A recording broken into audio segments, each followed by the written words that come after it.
autre patient est un chien croisé Jack Russell de 11 ans, traité pour un œdème pulmonaire récent.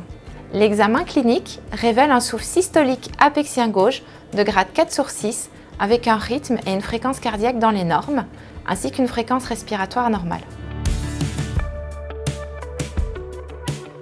Sur cette coupe 4 cavités, obtenue par voie parasternale droite, nous pouvons visualiser un remodelage des feuillets mitraux et des cordages associés, un épaississement et un prolapsus des feuillets. On note également une dilatation ventriculaire et atriale gauche.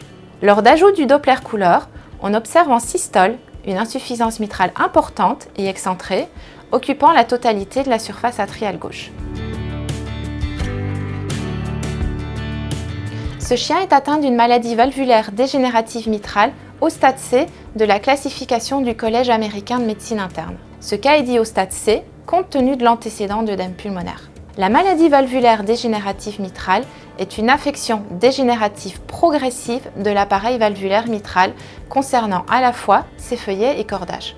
Elle est la cardiopathie la plus fréquente du chien, représentant 75% des motifs de consultation en cardiologie canine. Lors d'insuffisance importante, la surpression atriale gauche entraîne un œdème pulmonaire. Une association de 4 molécules prescrites à vie est recommandée pour ce stade de la cardiopathie. Pour ce cas en particulier, une intervention chirurgicale peu invasive, consistant en la pose d'un dispositif placé entre les deux feuillets de la valve, a été réalisée. Ce dispositif est appelé V-clamp.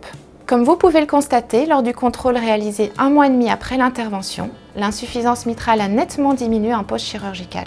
Le diamètre des cavités ventriculaires et atriales gauche s'est normalisé. La propriétaire rapporte que le chien a retrouvé une qualité de vie comme plusieurs années auparavant. Il ne reçoit plus actuellement qu'une seule molécule en traitement de fond pour sa cardiopathie.